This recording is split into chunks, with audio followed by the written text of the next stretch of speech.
Indian navy में recently induction हुई है एक नई सबमरीन की जिसका नाम है आईएनएस अरिघात। और ये इंडक्शन करी गई है विशाखापट्टनम में। इस सबमरीन की स्पेसिफिकेशंस और इम्पोर्टेंस क्या है इंडिया के लिए, इसको समझने के लिए आपको थोड़ा सा सबमरीन्स के बारे में पता होना चाहिए। सबमरीन्स बेसिकली वो शिप्स होती हैं जो पानी के नीचे चलती हैं, अनलाइक अदर शिप्स जैसे कि एन एयरक्राफ्ट कैरियर जो कि पानी के ऊपर चलता है। ये जो शिप्स हैं जो पानी के ऊपर चलती हैं, इन्हें एनिमी के रेडार्स इजीली डिटेक्ट कर सकते हैं, लेकिन सबमरीन्स क्योंकि पानी के नीचे चलती हैं इसलिए इन्हें रेडार से डिटेक्ट करना काफ़ी मुश्किल होता है। और यही है सबमरीन्स का सबसे बड़ा बेनिफिट कि ये अनडिटेक्टेड रहते हुए एनिमी के लैंड बॉर्डर्स के बहुत क्लोज जा सकती है और एनिमी पर एक सरप्राइज अटैक कर सकती है। अब बिकॉज ऑफ दिस बेनिफिट बहुत सारे कंट्रीज सबमरीन्स की फ्लीट रखना प्रेफर करते हैं अपनी अपनी नेवीज़ में, और इन कंट्रीज़ में इंडिया भी आता है। इंडिया के पास अरिघात को मिलाकर टोटल 18 सबमरीन्स हैं जिनको 4 ग्रुप्स में या फिर क्लासेस में डिवाइड किया गया है। ये है सिंधु घोष क्लास जिसमें 7 सबमरीन्स आती हैं, शिशुमार क्लास जिसमें 4 सबमरीन्स हैं, स्कॉर्पिन या कलवारी क्लास जिसमें 5 सबमरीन्स हैं, और अरिहंत क्लास जिसमें 2 सबमरीन्स हैं। जो पहली 3 क्लासेस हैं इनमें कन्वेंशनल सबमरीन्स आती हैं जो कि डीजल से ऑपरेट होती हैं। इन डीजल ऑपरेटेड सबमरीन्स में एक मेजर इशू है, इनकी जो चार्जिंग यूनिट्स होती है इनको ठीक से ऑपरेट करने के लिए हर दूसरे दिन पानी के ऊपर आना पड़ता है।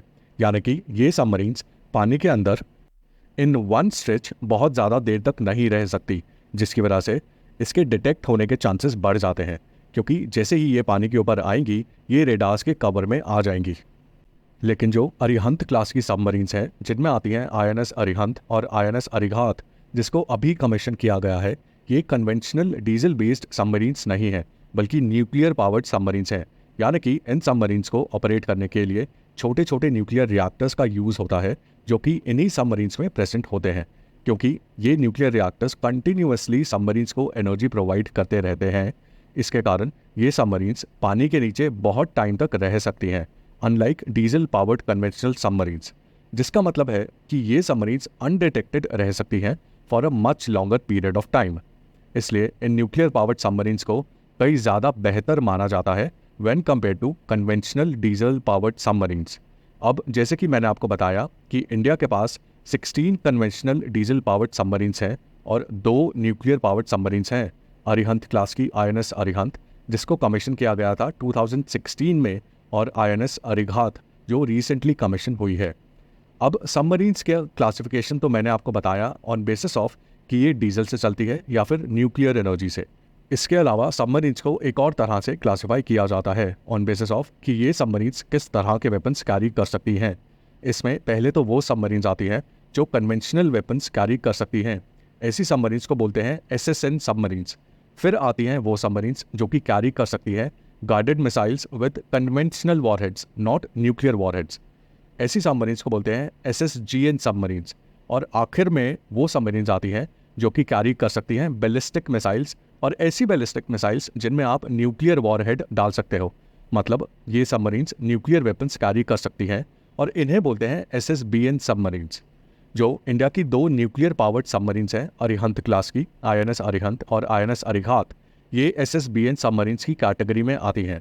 यानी कि ये दोनों सबमरीन्स बहुत देर तक पानी में अनडिटेक्टेड रहने के साथ साथ न्यूक्लियर वेपन्स भी कैरी कर सकती हैं।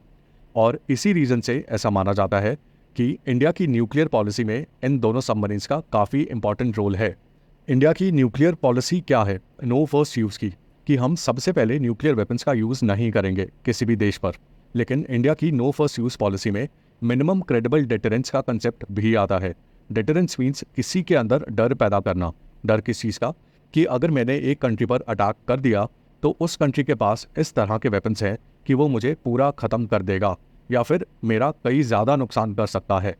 इस डर या डिटरेंस की वजह से एक कंट्री दूसरे कंट्री पर अटैक करने से पहले 10 बार सोचेगा। इसको बोलते हैं डिटरेंस। और इंडिया एक मिनिमम डिटरेंस क्रिएट करना चाहता है ताकि कोई भी देश इंडिया पर अटैक करने से पहले 10 बार सोचे। लेकिन ये डिटरेंस कैसे डेवलप कर सकता है इंडिया? बेसिकली 2 तरह से। पहला तो ये कि अगर इंडिया पर न्यूक्लियर वेपन्स से कोई देश अटैक करता है तो India should be in a position to survive that attack. मतलब ऐसा ना हो कि इंडिया पूरी तरह से ख़त्म हो जाए और उस देश पर अटैक ही ना कर पाए। This is the first thing. Attack survive करने के बाद secondly India should be in a position to retaliate with nuclear weapons, यानी कि जिसने इंडिया के ऊपर न्यूक्लियर वेपन से अटैक किया है अब इंडिया उसके ऊपर न्यूक्लियर वेपन से रिटालिएट करेगा। इन दोनों चीज़ों से, न्यूक्लियर अटैक को सर्वाइव करना और फिर न्यूक्लियर वेपन से रिटालिएट करना, इनसे इंडिया डिटरेंस क्रिएट कर रहा है। अब नो फर्स्ट यूज़ की पॉलिसी के अंडर जो ये मिनिमम क्रेडिबल डिटरेंस का कंसेप्ट है, इसको इम्प्लीमेंट करने के लिए इन दोनों nuclear powered SSBN submarines INS Arihant और INS अरिघात का काफ़ी अच्छा खासा रोल रहने वाला है।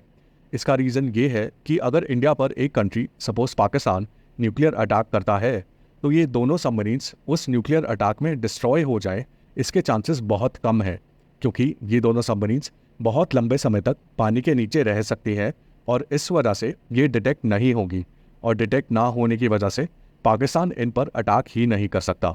सो ये दोनों सबमरीन्स न्यूक्लियर अटैक सर्वाइव कर जाएंगी। सेकेंडली, ये दोनों सबमरीन्स अपने साथ न्यूक्लियर वेपन्स कैरी कर सकती हैं। इसका मतलब पाकिस्तान का न्यूक्लियर अटैक सर्वाइव करने के बाद जब इंडिया अपने न्यूक्लियर वेपन से रिटालिएट करेगा तो इन दोनों सबमरीन से न्यूक्लियर मिसाइल्स छोड़ी जा सकती हैं। सो ये दोनों सबमरीन्स INS अरिहंत और INS अरिघात एक इम्पॉर्टेंट रोल प्ले करेंगी मिनिमम क्रेडिबल डिटरेंस बनाने में। साथ ही क्योंकि ये दोनों सबमरीन्स न्यूक्लियर वेपन्स कैरी कर सकती हैं, इसलिए ये न्यूक्लियर ट्रायड के कंसेप्ट को भी इम्प्लीमेंट करती हैं। न्यूक्लियर ट्रायड मीन्स एक कंट्री न्यूक्लियर वेपन से अटैक कर सकता है by land, air as well as sea. So by sea जो न्यूक्लियर अटैक इंडिया कर सकता है वो ये दोनों सबमरीन्स INS अरिहंत और INS अरिघात से कर सकता है।